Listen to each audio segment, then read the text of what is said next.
राज्य में निजी ट्यूशन और कोचिंग सेंटरों पर होंगी बड़ी कार्यवाही, बच्चू कडू ने उठाया शिक्षा व्यवस्था पर सवाल। नमस्कार, आप देख रहे हैं गाजी न्यूज 24। आज बात शिक्षा व्यवस्था से जुड़े एक ऐसे मुद्दे की जो लाखों अभिभावकों की चिंता बन चुका है।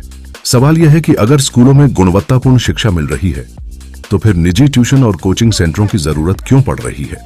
आज के समय में निजी ट्यूशन और कोचिंग का कारोबार तेजी से बढ़ता जा रहा है। कई जगहों पर वही शिक्षक जो स्कूलों में पढ़ाते हैं, स्कूल के बाद निजी कोचिंग क्लासों में भी पढ़ा रहे हैं। इससे सामान्य और मध्यम वर्गीय परिवारों पर अतिरिक्त आर्थिक बोझ पड़ रहा है। अभिभावकों का कहना है कि बच्चों के बेहतर भविष्य के लिए उन्हें मजबूरी में महंगी कोचिंग का सहारा लेना पड़ता है। ऐसे में सवाल उठता है कि यदि स्कूलों में ही गुणवत्तापूर्ण और प्रभावी शिक्षा उपलब्ध कराई जाए तो निजी कोचिंग की आवश्यकता आखिर क्यों महसूस होती है। शिक्षा को सेवा का माध्यम माना जाता है, न कि व्यवसाय का। इसलिए सभी विद्यार्थियों को समान, गुणवत्तापूर्ण और किफायती शिक्षा उपलब्ध कराना सरकार और शिक्षा व्यवस्था की प्राथमिक जिम्मेदारी होनी चाहिए। इसी मुद्दे को लेकर सदन में भी आवाज उठाई गई। मांग की गई कि शिक्षा क्षेत्र में पारदर्शिता लाई जाए और ऐसी व्यवस्था बनाई जाए जिससे हर छात्र को स्कूल में ही बेहतर शिक्षा मिल सके। इसके साथ ही यह भी मांग की गई कि बेरोजगार और योग्य युवाओं को शिक्षा क्षेत्र में रोजगार के अवसर उपलब्ध कराने के लिए शिक्षा कानून में स्पष्ट प्रावधान किए जाएं। इससे एक ओर युवाओं को रोजगार मिलेगा, वहीं दूसरी ओर शिक्षा व्यवस्था भी अधिक मजबूत और प्रभावी बन सकेगी।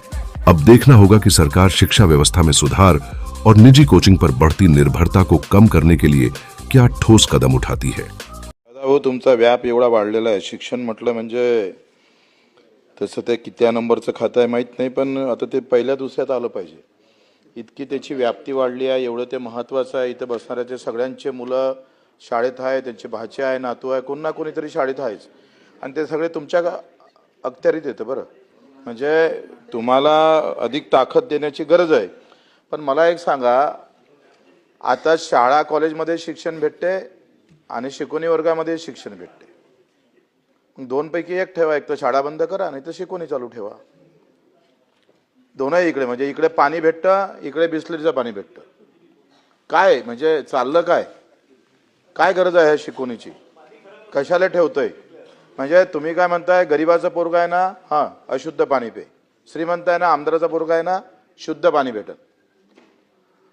हा जो बाजार सुरू झाला आहे ना देशामध्ये, रामदेव बाबांना मिरची पावडर काढल्याबरोबर गावातल्या बचत गटाचं मिरची पावडर फेल गेलं, डायरेक्ट रामदेव बाबांनाच काढलं। म्हणजे काही बंधनं आपण घातली नाही पाहिजे। जीन्स पण जे काय असेल, तुम्ही फार जवळचे होते जे तुम्हाला माहित असेल। उपसभापती महोदय, का आखरी हा शिकवणीचा पाठ सुरू कधी झाला? हा पाठ सुरू झाला बेरोजगारीतून। काय झालंय का, बेरोजगारीतून गावात आता मी पाहतोय, मला माहित आहे 10वी 12वीला असताना, दादाभाऊ आपल्यालाही माहित आहे का, ज्याला नोकरी लागली नाही मग त्यानं काय केलं, एक गावात सुरू केलं शिकवणी। बेरोजगार आहे तो, शिकलेला आहे भरपूर, पण शाळा कॉलेजमध्ये ठराविक लोकांच्या असल्यामुळं पैशामुळं काही तो तिकडे नोकरीवर लागत नाही। मग त्या गुणवत्ता आहे पण त्याला नोकरी नाही, असा एक त्याच्या मागचा उद्देश आहे।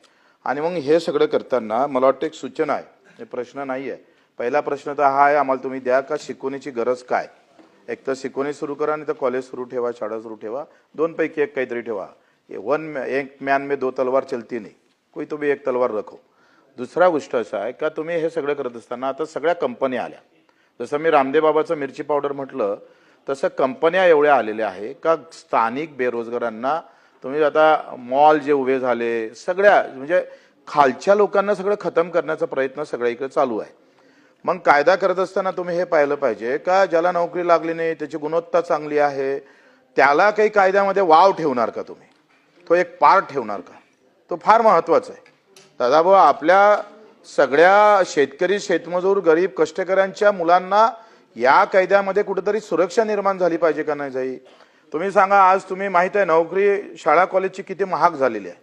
आज रेट जर पाहिले तर 50-60 लाखाचे रेट आहे एकंदरीत नोकरी लागायची। तुम्हाला माहित आहे आपण किती काही ते थांबवले तर थांबत नाही।